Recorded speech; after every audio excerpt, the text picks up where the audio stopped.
अल्हम्दुलिल्लाहि वहदह वस्सलातु वस्सलामु अला मन ला नबिय्य बअदह अम्मा बअदु फ़अऊज़ु बिल्लाहि मिनश शैतानिर रजीम बिस्मिल्लाहिर रहमानिर रहीम वफ़दैनाहु बिज़िब्हिन अज़ीम वतरकना अलैहि फिल आखिरीन वक़ाल रसूलुल्लाहि सल्लल्लाहु अलैहि वसल्लम मन लहु साअतुन फलम युतहि फला यक़रबन्न मुसल्लाना औ कमा क़ाल अलैहि अस्सलातु वस्सलाम।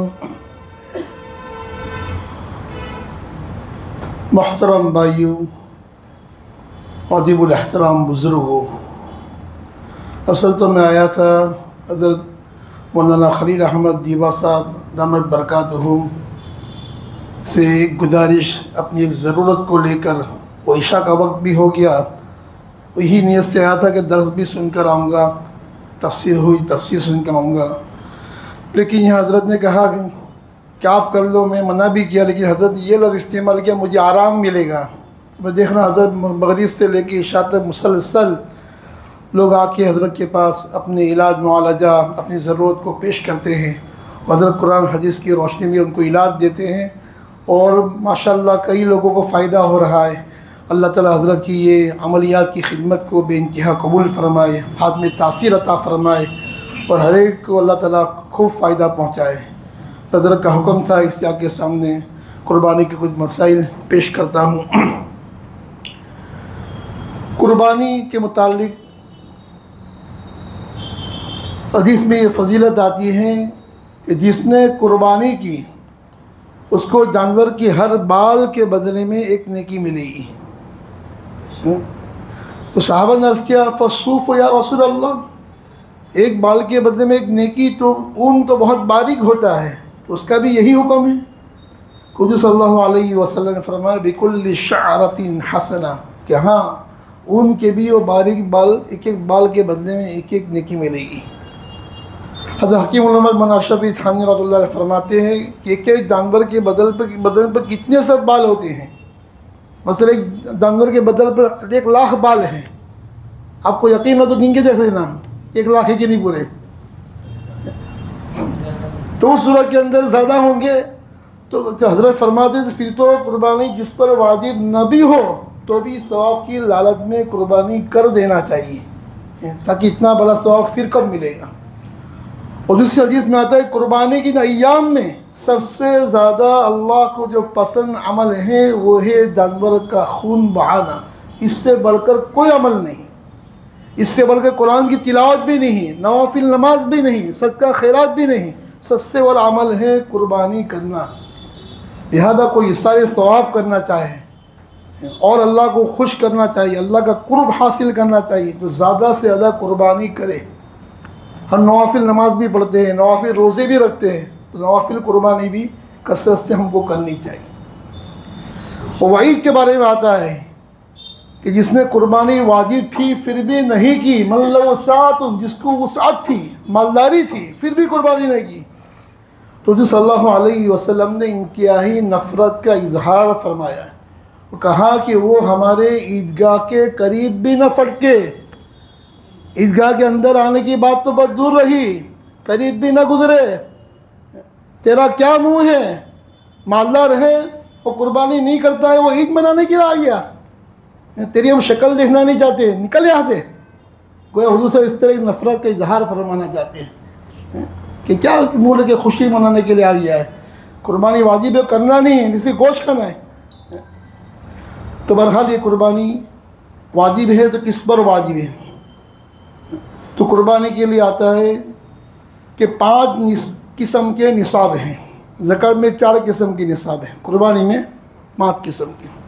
नंबर 1 सोना चांदी, नंबर 2 कैश पैसा, नंबर 3 ज़मीन, बेचने की ज़मीन, नंबर 4 तिजारती माल, और नंबर 5, ज़रूरत से ज़ायद माल जो पूरे साल में एक भी मरतबा इस्तेमाल में नहीं आता है।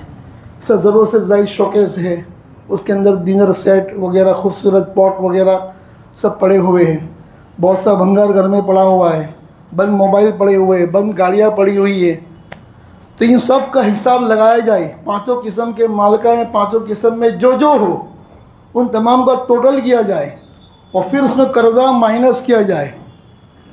कर्ज़ा माइनस करने के बाद, बाद बाकी करने के बाद जो बचता है तो कितना पैसा बचता है।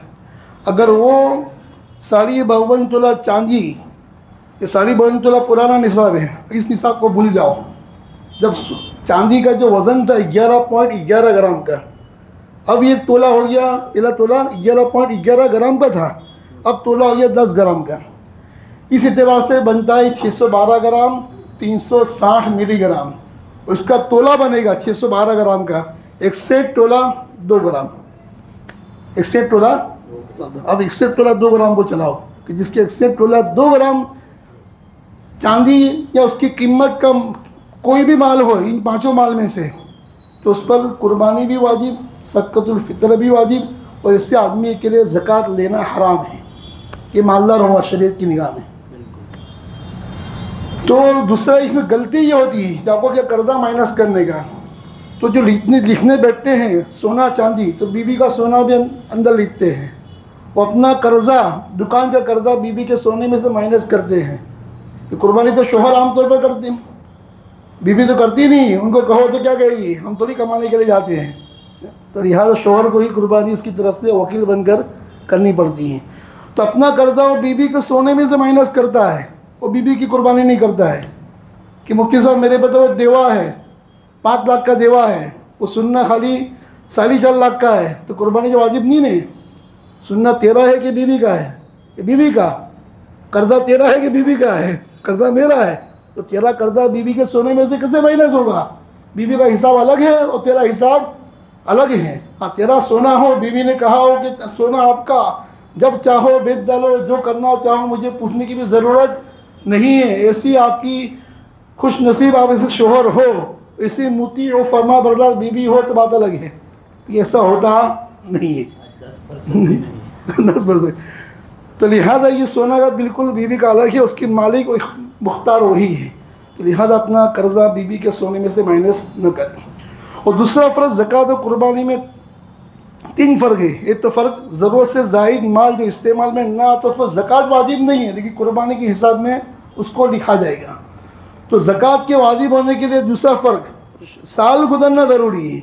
वो कुर्बानी के वाजिब होने में साल गुजरने की भी शर्त नहीं है, बल्कि इन दिनों में 10वीं ज़िलहिज्जा की सुबह सादिक से लेके 12वीं ज़िलहिज्जा की गुरूब आफ्ताब तक भी ये आदमी का इतना पैसा कहीं से आ जाता है, विरासत का, हदिये का, किसी तरह भी, तो उस सूरत में इस पर कुर्बानी वाजिब हो जाएगी। और वो मालदार था लेकिन 3 दिनों में गरीब हो गया तो कुर्बानी साकित हो जाएगी। ये दूसरा फ़र्क हुआ। तीसरा फ़र्क कुर्बानी के अंदर और ये ज़कात के अंदर, जैसे कि आपको बताया कि ज़रूरत से ज़ायद माल पे ज़कात वाजिब नहीं, कुर्बानी वाजिब, और साल गुजरने की शर्त नहीं है।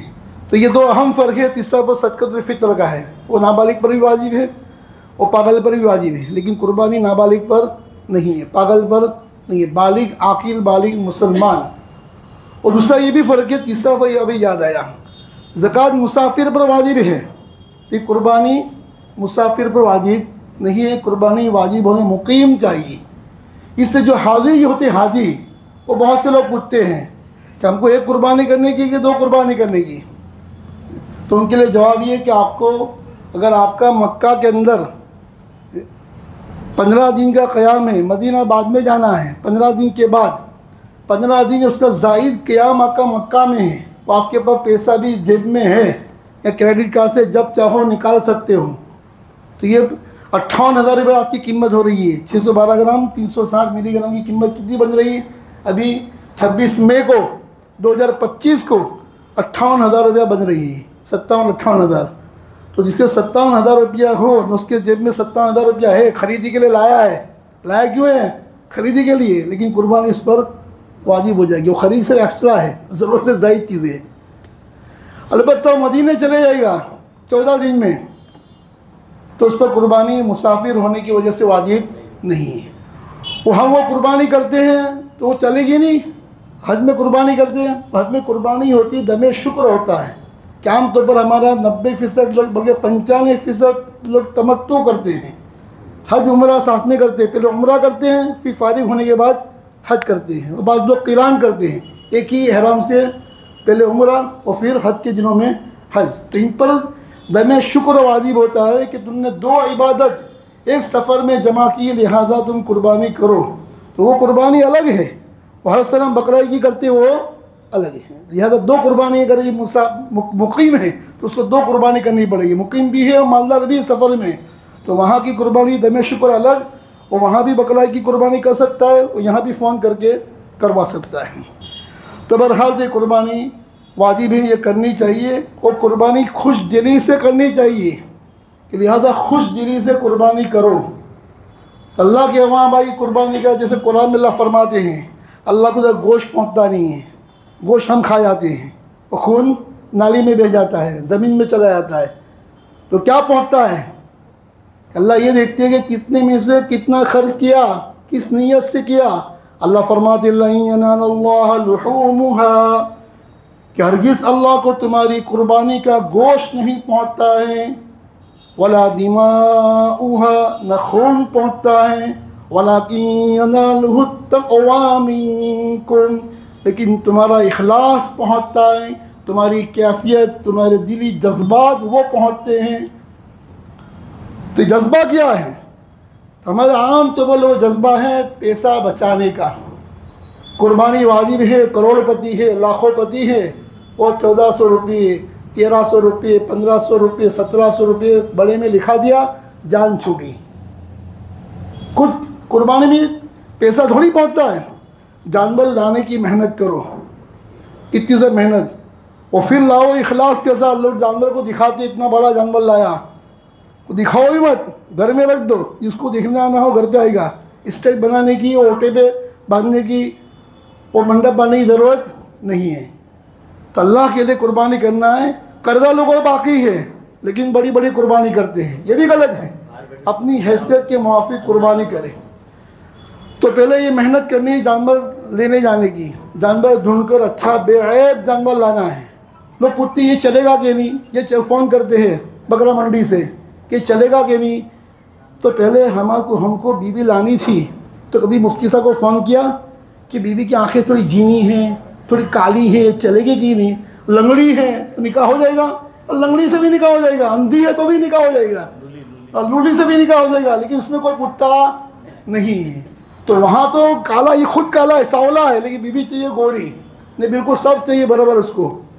अपनी बहू लानी थी, वो कभी बहू के लिए पूछते नहीं कि ऐसी बहू चलेगी, तो बहू भी अच्छी देख के लाते हैं अपने बेटे के लिए। वो कुर्बानी में चलेगा कि नहीं। तो यहीं लंगड़ा लंगड़ा कर चलता है तो जन्नत में क्या चलेगा? चलेगा ही मत। पहले कुर्बानी बेऐब लो, और फिर घर पे आके कोई ऐब पैदा हो जाए उसको और पूछो कि नया जानवर लेना पड़ेगा कि ये चल जाएगा। तो ये हमारा कहना सही है। वरना वहाँ बकरा मंडी में सस्ती कुर्बानी बताती, जिसने ऐब है तो 5000 कम कर दे, वो मुफ्ती साहब चलेगा, ये रसोली वाला और सिंह टूटेगा चलेगा, जड़ से टूटा हुआ नहीं, ऊपर टूटा हुआ है, लंगड़ा के चलता है, लेकिन मसबा तक दबा होने की जगह जा सकता है, चलेगा, लिहाजा मुझे दे दे सस्ते में। तो इसी कुर्बानी मत करो, बेऐब जानवर लाओ। हाँ, तो पुलसिरात पे कैसे चलेगा? जब यहाँ ही नहीं चलता तो पुलसिरात पे कैसे चलेगा? तो बहरहाल तो ये कह रहा था कि कुर्बानी बेऐब और खुश दिली से, और इसकी मेहनत, जानवर खरीदने की मेहनत, फिर आप लाओगे चारा खिलाओ उसको, हाथ से चारा खिलाओ। हदीस में है कुर्बानी को मोटा तगड़ा करो। बेहतर तो ये था कि हम 1 महीने पहले 2 महीने पहले लेते। सहाबा पूरे साल जानवर को पालते थे और फिर ज़बह करते थे। इब्न हजर अस्कलानी ने लिखा है। तो हम कम से कम हफ्ते पहले लाए, बेहतर 15 दिन पहले लाए। तो बात बहाने करते हैं कि मुफ्ती साहब हमारे घर में जानवर बांधने की जगह नहीं है, काटने का भाड़ा नहीं है। तो कोई बात नहीं, जिस दिन कुर्बानी करनी है उसी दिन लेके आओ, तब भी बहुत जानवर मिलते, कुर्बानी के दिन भी, 10वीं तारीख को भी। और किसी और की खाड़की को बोल दो ज़बह करके घर पे गोश्त भेज देना, कोई खाड़किया को मना नहीं करेगा। क्या हम मक्का मेले में अपने घर पे ज़बह करके भेज देंगे। ये सब शैतान के और नफ्स के ये क्या धोखे हैं। आदमी कर सकता है, और फिर कहते हैं कुर्बानी का गोश्त फला फला रिश्तेदार हमको भेजा नहीं, तो हम लेने वाले नहीं बने, देने वाले बने। कुर्बानी करो, दो, बड़े में 4000 का हिस्सा है, 5000 का हिस्सा है गोश्त वाला, वो रखो। बड़े का गोश्त घर पे मंगवाओ, खुद भी खाओ, पड़ोसी को रिश्तेदारों को बांटो, गरीबों को खिलाओ। ये आवाज़ से कोसाल आवाज़, बेस्तान आवाज़, ऐसी बहुत सी झुप्पड़पट्टी मिल जाएगी जिसको पूरे साल गोश्त। हाँ जी, ये भी बेहतर नहीं है। गरीबों का हिस्सा 3 हिस्से किया जाए गरीबों का, एक अपने लिए और एक रिश्तेदार दोस्त अहबाब का।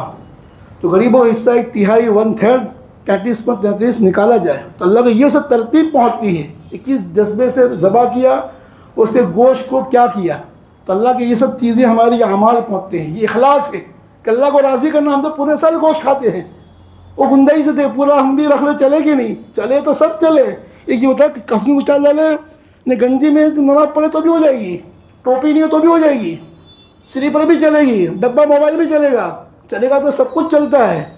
रोज़ कड़ी हिजरीन दाल चावल खाओ वो भी चलेगा, लेकिन वहाँ कोई चलेगा की बात करता ही नहीं, वो अच्छे से अच्छा। तो यहाँ भी अच्छी से अच्छी हम कुर्बानी अल्लाह हमको करने की तौफीक दे इंशाअल्लाह। हज़रत मौलाना साकिब साहब नौजवानों की दिलों की धड़कन आपके सामने इंशाअल्लाह कुछ बातें पेश करेंगे। अल्लाह हम तमाम को गौर से सुनने की, अमल करने की, दूसरों को पहुँचाने की तौफीक अता फरमाए। आमीन व आखिर दावान अल्हम्दुलिल्लाह।